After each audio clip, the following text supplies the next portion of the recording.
To తొలి వార్త. ప్రజల కోసం ప్రజల పక్షం. వార్తలు చదువుతుంది మీ సుమలత.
తెలంగాణ రాష్ట్రంలో ఈ రాష్ట్ర ప్రభుత్వం ఆశా వర్కర్లందరినీ కూడా ఎగ్జాము పెట్టాలనే ఆలోచనను నిరసిస్తూ ఈరోజు రాష్ట్ర వ్యాప్తంగా ఆశా వర్కర్స్ యూనియన్ రాష్ట్ర కమిటీ అట్లాగే సిఐటియు జాయింట్గా ఇచ్చిన పిలుపులో భాగంగా ఈరోజు మామూనార్ జిల్లా కలెక్టర్ ముందు ఈ ధర్నా కార్యక్రమం చేపట్టడం జరిగింది. ముఖ్యంగా తెలంగాణ రాష్ట్ర ప్రభుత్వం ఆశాలను మళ్ళీ ఎగ్జామ్స్ పెట్టి అనే ఆలోచన ఏదైతే ఉందో అది దుర్మార్గమైన ఆలోచన. ఆశా వర్కర్లు దాదాపు 2005లో రిక్రూట్మెంట్ ఇప్పటికే 19 సంవత్సరాలు పూర్తయిపోయింది.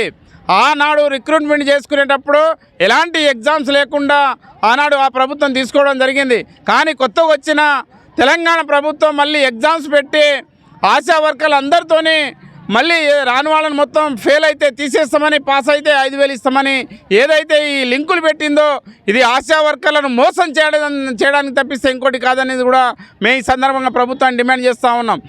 గత ప్రభుత్వం కూడా ఇదే విధానాన్ని కొనసాగిస్తే సిఐటియు ఆశా వర్కర్స్ యూనియన్ ఈ రాష్ట్రంలో పెద్ద ఎత్తున పోరాటాలు చేస్తే అప్పటి హెల్త్ మినిస్టర్ హరీష్ రావు గారు ఈ విధానాన్ని రద్దు చేయడం జరిగింది.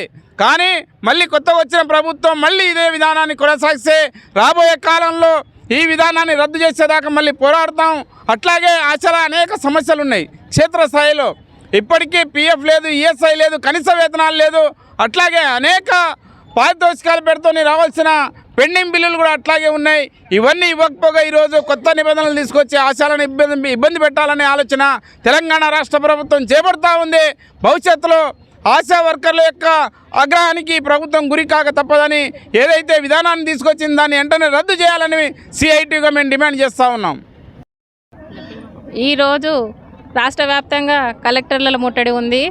అయితే గత ప్రభుత్వం మేము ఎగ్జామ్స్ పెడితే రద్దు చేయమని పోరాటాలు చేస్తే రద్దు చేసింది. ఇదే మంత్రి హరీష్ రావు గారు 5 తారీఖున మాకు కాన్ఫిడెన్స్ కాల్లో మాట్లాడారు. మీకు ఎగ్జామ్స్ ఉండవు ఏముండవని ప్రభుత్వం రద్దు చేసింది. మళ్ళీ ఈ ప్రభుత్వం ఆ ఎగ్జామ్స్ని ముందరికి తీసుకొచ్చి మమ్మల్ని ఇబ్బందుల పాలు గురి చేస్తుంది. మేము గత 19 సంవత్సరాలు 20 సంవత్సరాలుగా ఆశా వర్కర్లుగా పనిచేసే వాళ్ళు ఉన్నారు. మరి ఈ ఎగ్జామ్ మాకు ఎందుకు? ఈ ఎగ్జామ్ నుండి మాకు ఏమొస్తుంది? ఈ ఎగ్జామ్ మనకు ఎందుకు పెడుతున్నారని చెప్పకుండా సరే అమ్మ మీరు ఎగ్జామ్ రాయండి అని చెప్పేసి ఇబ్బంది పాలు చేస్తున్నారు.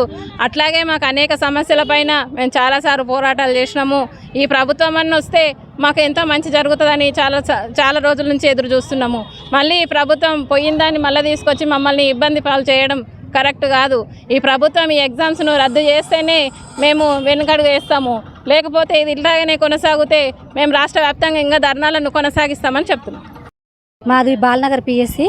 నా పేరు ఆశా వర్కర్ పద్మ. నేను 2002 నుంచి చేస్తున్నాము. చాలా సీనియర్గా చేస్తున్నాము.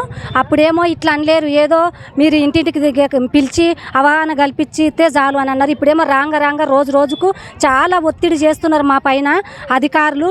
ఇది చేయాలి, అది చేయాలి, ఇది చేయాలని ప్రతి పని మాకే చేస్తున్నారు. ఇంతకుముందుకు ప్రతి నెలల 2వ తారీఖు వరకు సాలరీ ఇచ్చేది. కానీ ఇప్పుడేమో 20 తారీఖు వచ్చినా కూడా సాలరీ మాత్రం సరిగ్గా ఇస్తలేరు. కానీ పని మాత్రం సరిగ్గానే చేయించుకోవాలంటున్నారు. ప్రతి ప్రతి ఒక్క పని మాకు టార్గెట్ పెడుతున్నారు. టార్గెట్ పెట్టి ఆ టార్గెట్లో మేము సరిగ్గా రాక ఒక్కొక్కసారి ఒక నెల వస్తున్నాయి, ఒక నెల రాకపోతే మమ్మల్ని తీసేస్తాము, ఇది ఇస్తాము, మేమో ఇస్తామంటని చెప్పని మన అధికారులు చాలా ఒత్తిడి చేయడం వలన మాకు కూడా బీపీ షుగర్ గుండెపోటుతోటి చాలామంది కూడా మా ఆశలు ఈ సంవత్సరం చాలామంది చనిపోయినరు. చాలామంది చనిపోయారు. కానీ మమ్మల్ని పట్టించుకుంటలేరు. మేమేమో ఒకరికేమో వాళ్ళకేమో రక్షణ కవచాలలాగా ప్రజలకేమో సేవ చేయాలంట. కానీ మాకేమో ఏమైనా కూడా గవర్నమెంట్ మాత్రం పట్టించుకోదంట. పాత ప్రభుత్వం ఇట్లా చేసిందంటే ఇప్పటికైనా సరే కొత్త ప్రభుత్వం అన్నా మా కష్టాలు తెలుసుకొని మా పని తెలుసుకొని మాకు ఇప్పటికైనా సరే ఫిక్స్డ్ వేతనం కలిగిస్తుందేమో, నెల నెల సాలరీ ఇస్తుందేమో అంటే చెప్పని మేము ఎన్ని రోజుల కొద్దిగా ఎదురు చూస్తున్నాం. కానీ ఈ ప్రభుత్వం కూడా పట్టించుకుంటలేదు.